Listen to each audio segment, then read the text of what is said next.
Dedicar unos minutos a ver este vídeo puede salvarte la vida. Hemos venido a los servicios de emergencia del Principado de Asturias, estamos aquí en el Cuerpo de Bomberos y vamos a aprender acerca de primeros auxilios.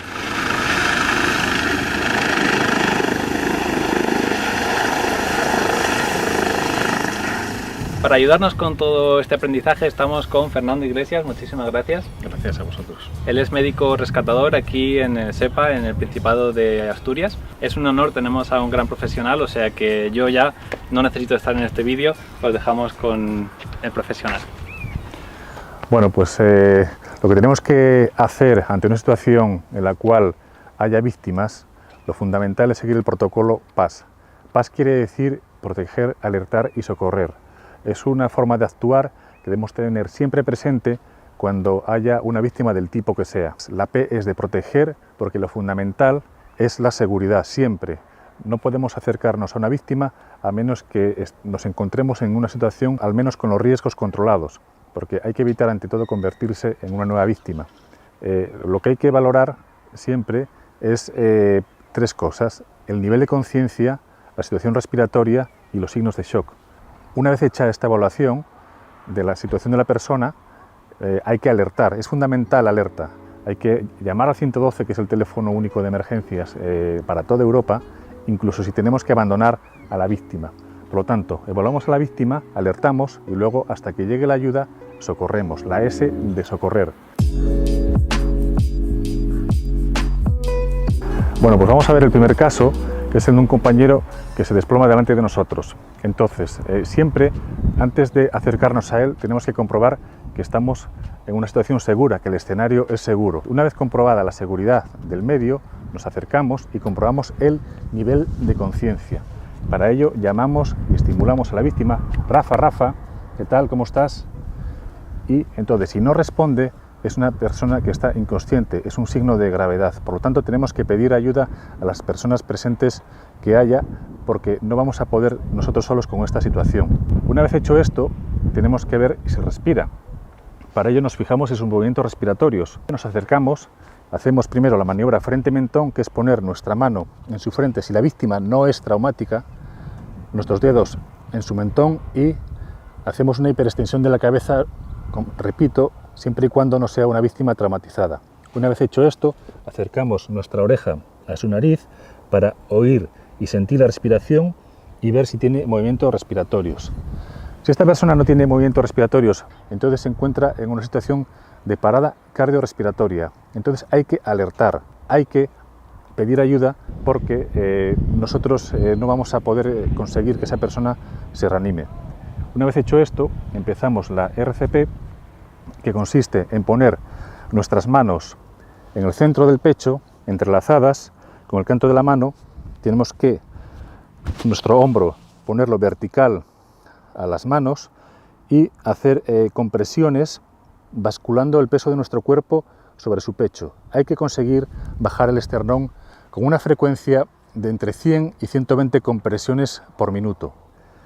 Ahora, con la época COVID y previamente al testigo, no se le exige que haga ventilaciones, pero siempre es mejor si se puede hacer 30 compresiones y 2 ventilaciones. Las ventilaciones se llevan a cabo también realizando una maniobra frente-mentón, pinzando su nariz, y sellamos nuestra boca con su boca y hacemos 2 insuflaciones o 2 intentos de insuflación. Si no nos sale bien, hacemos igual 2 intentos y hacemos 30 compresiones y 2 insuflaciones, 30 compresiones y 2 insuflaciones. Y como dije antes, si no queremos hacer insuflaciones, hacemos solo compresiones hasta que llegue la ayuda especializada. En el caso de que nos encontremos a una víctima inconsciente pero que respira, lo que tenemos que hacer es la posición lateral de seguridad, que tiene por objetivo mantener la vía aérea abierta, porque cuando una persona está inconsciente, la lengua, que es un músculo, se queda flácida, cae hacia atrás y puede obstruir la vía aérea.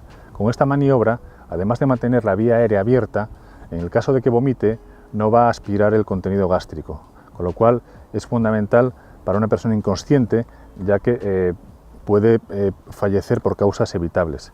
Entonces, una vez comprobada que la víctima respira, lo que vamos a hacer es colocar el brazo más próximo a nosotros en ángulo recto y el otro brazo detrás de su oreja. La rodilla, que está más alejada La ponemos en ángulo recto y con nuestra mano en el hombro y en su rodilla le giramos hacia nosotros, de tal forma que se quede estable, apoyado en su rodilla y con la cabeza en la mano. Y siempre reevaluaremos a la víctima, comprobando que sigue respirando. En el caso de que deje de respirar, le pondremos boca arriba y empezaremos a hacer RCP. Siempre reevaluando y siempre pendientes de la víctima hasta que llegue la ayuda. Vamos a ver en este caso lo que hay que hacer cuando una víctima tiene un accidente con un traumatismo grave. Como siempre, nos aseguraremos de acercarnos en condiciones de seguridad porque donde hubo un accidente puede haber otro. Entonces hacemos lo mismo, nos acercamos, comprobamos el nivel de conciencia. Rafa, ¿qué tal estás? Te vamos a ayudar y si está inconsciente nos fijamos si respira. En el caso de que respire, al ser un paciente politraumatizado con una sospecha de lesión medular hasta que se demuestre lo contrario, porque tenemos siempre que evitar agravar las lesiones, dejaremos a la víctima como está y la reevaluaremos continuamente.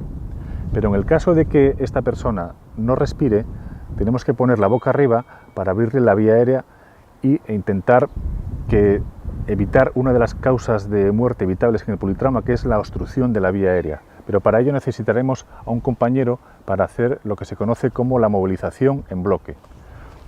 La persona que dirige la maniobra se coloca a la cabeza para realizar el control cervical y evitaremos que su cuello se mueva. Y la otra persona alineará las extremidades, tanto brazos como piernas,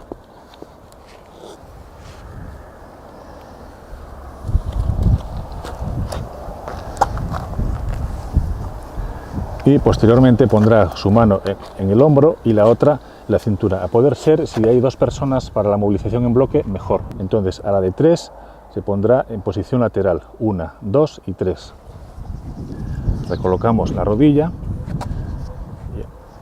y a la de 3 en posición de cúbito supino. 1, 2 y 3. Ahora que está boca arriba, lo que hacemos es la sulusación mandibular para abrir la vía aérea y evitar que la lengua obstruya el paso del aire, que es simplemente proyectar el ángulo de la mandíbula hacia adelante. Esto es, y es el equivalente a la maniobra frente-mentón en un paciente politraumatizado. Y esperamos a que llegue la ayuda y comprobamos si después de esta maniobra vuelve a respirar. Si no respira, comenzaremos RCP. En el caso de una fractura, no es mucho lo que vamos a poder hacer. Si es una fractura de un brazo, podemos hacer un cabestrillo para evitar que la extremidad pese y así limitar un poco el dolor. Si tenemos un analgésico como paracetamol o ibuprofeno, siempre es útil para aliviar este dolor. Entonces, con una venda elástica, que es algo que siempre hay que tener en nuestro botiquín, simplemente arrollamos la extremidad y la llevamos al cuello. Sin más, de tal forma que ya no le pese la extremidad y pueda liberar su brazo. Con unas tijeras cortamos el sobrante y ya está. Es muy sencillo. Si es una pierna la que está rota, pues allí simplemente tendrá que quedar en el sitio la víctima y esperar a ser rescatada. En el caso de una herida con una hemorragia importante, hay que tener en cuenta que la sangre es muy escandalosa y que es muy difícil que nadie se desangre con una herida con sangrado externo, salvo que sea en los grandes vasos como las carótidas o las femorales. En cualquier otro punto es raro que la hemorragia sea importante, aunque veamos mucha sangre. Lo que tenemos que hacer únicamente es, con un paño limpio o si es posible con gasas, que conviene tener en nuestro botiquín, es comprimir la zona de la hemorragia con 2 dedos a poder ser para que la presión sea más eficaz. Se realiza con presión y con ello la gran mayoría de las hemorragias se van a controlar. Una vez que deja de sangrar, con nuestra venda elástica haremos un vendaje de tal forma que mantenemos la presión sobre el punto. Hay que llevar también un poco de esparadrapo para cerrar el vendaje. Bueno, vamos a ver qué tenemos que hacer en el caso de una hemorragia masiva, generalmente por una amputación de una extremidad, que como digo, es raro que alguien fallezca desangrado. Pero en ese caso tenemos que saber hacer un torniquete. Con el vendaje elástico que usamos antes y con cualquier objeto alargado como un bastón de trekking, podemos hacer un torniquete que en el caso de una amputación de una extremidad, de la extremidad inferior, lo haremos por encima de la rodilla y en el caso de la amputación del brazo por encima del codo. Si es una amputación de la pierna, por ejemplo, del pie, el torniquete lo haremos igualmente por encima de la rodilla porque es donde mejor se comprime. Entonces, con el vendaje elástico lo colocaremos de esta forma. Dejaremos un buen trozo sobrante, empezaremos a enrollar la zona y haremos un nudo, sin más, un nudo simple. Colocaremos el objeto alargado, haremos otro nudo por encima y el efecto del torniquete se consigue girando el objeto alargado hasta que ceda la hemorragia. Como el objeto alargado tenderá siempre a volver a su posición, hacemos un nudo en la parte anterior del objeto alargado y así anotamos la hora a la que pusimos el torniquete y comprobamos que no se mueva.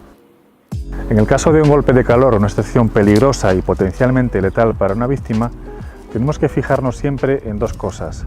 Si la persona está inconsciente, que es un signo de gravedad muy importante en el caso de un golpe de calor, y si suda. Una persona que no suda es una persona que tiene sus mecanismos de control de temperatura abolidos, lo cual es otro indicador de gravedad.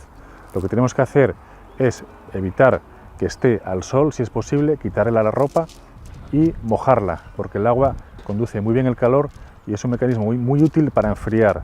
Se puede mojar todo el cuerpo, si tenemos hielo, ponerlo en la zona de grandes vasos, como pueda ser la zona de las carótidas, de las axilas o de las ingles, y también en la cabeza, porque en la cabeza se pierde un 20% de calor. Hay que enfriar a la víctima lo antes posible. Se puede usar una manta térmica que también es útil para una insolación. ¿Y por qué? Porque sirve tanto para una insolación, un golpe de calor, como para una situación de hipotermia. Tiene dos partes, la anaranjada y la plateada. La plateada es aluminizada y el objetivo que tiene es hacer repeler como un espejo la radiación solar, y por eso una persona víctima de un golpe de calor sirve para aislarla del sol. Por lo tanto, la pondremos con la parte plateada hacia afuera y así podremos evitar que los rayos del sol incidan directamente sobre la víctima. Lo que tenemos que hacer es calentar a la víctima. Y para ello primero tenemos que aislarla del frío, después quitar cualquier prenda que esté mojada y ponerle ropa encima, ropa en capas a poder ser, porque cuantas más capas, el aire que está contenido entre las capas sirve para preservar el calor. Y luego en la parte exterior se puede poner una manta térmica con la parte plateada hacia el paciente, porque así se evita la pérdida de calor por radiación, que es la principal pérdida de calor. La parte plateada de la manta térmica hará rebotar esa radiación hacia el paciente de tal forma que se minimiza la pérdida de calor. La picadura de víbora es relativamente frecuente.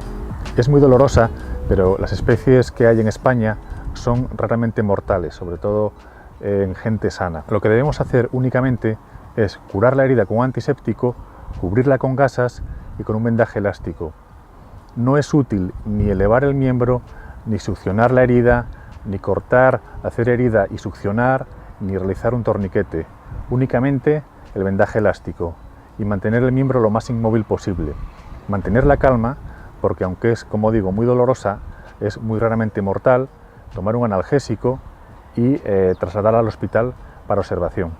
Bueno, no sé vosotros, pero yo he aprendido un montón, me llevo mucha información útil, así que de verdad muchísimas gracias a Fernando y a Rafa, nuestro modelo de hoy. Gracias a vosotros por invitarnos y bueno, simplemente tener en cuenta que si vais a la montaña, cualquier medio hostil, unos conocimientos de primeros auxilios pueden ser la diferencia entre poder sobrevivir o no. Gracias por vuestra atención.